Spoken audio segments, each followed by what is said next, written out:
চাকরির মেয়াদ শেষ হওয়ায় অবসরে যান ফেনী সরকারি কলেজের অধ্যক্ষ প্রফেসর মোহাম্মদ মুক্তার হোসেন।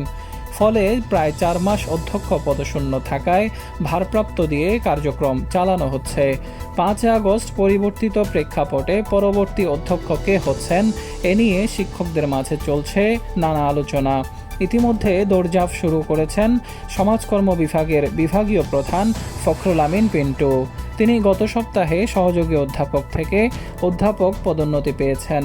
সংশ্লিষ্ট সূত্র জানায় 1996 সালের 4 জুলাই প্রজ্ঞাপনের মাধ্যমে ষোড়শ BCS এ চাকরি শুরু করা পিন্টু বেশিরভাগ সময় কাটিয়েছেন ফেনী সরকারি কলেজে।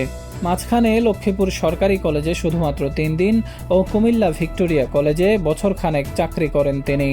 গত সপ্তাহে শিক্ষা মন্ত্রণালয়ের সর্বশেষ আদেশে অধ্যাপক পদোন্নতি পান পিন্টু। সূত্র আরও জানায়, সদ্য সাবেক সংসদ সদস্য নিজাম হাজারীর ঘনিষ্ঠ বন্ধু হিসেবে ব্যাপক পরিচিত পিন্টু। শ্বশুরবাড়ি মাস্টারপাড়ায় হওয়ায় এই সুবাদে নিজাম হাজারীর সাথে তার সখ্যতা ছিল বেশি। এই প্রভাবে নিজাম হাজারীর ঘাটলায় বিভিন্ন সময় শিক্ষকরা গেলে একবার এক একজনকে হেনস্থা করতেন তিনি।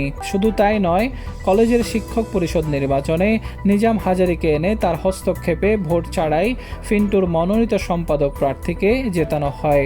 এছাড়া অধ্যাপক পদোন্নতি এমনকি অধ্যক্ষ পদের পদায়ন থেকে বিতর্কিত 7 জানুয়ারি দ্বাদশ জাতীয় ভোটে ফেনী সরকারি বালিকা উচ্চ বিদ্যালয় কেন্দ্রে প্রিজাইডিং অফিসার পদে দায়িত্ব পালন করেন পিন্টু।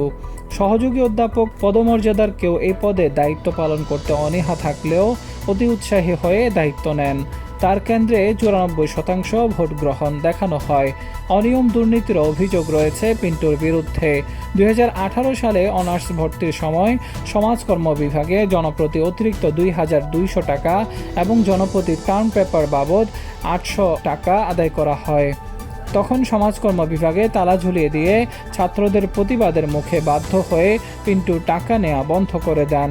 তৎসময়ে এ অপরাধে সমাজকর্মের অফিস সহকারী বিজয় কৃষ্ণকে ইংরেজি বিভাগে বদলি করা হয়।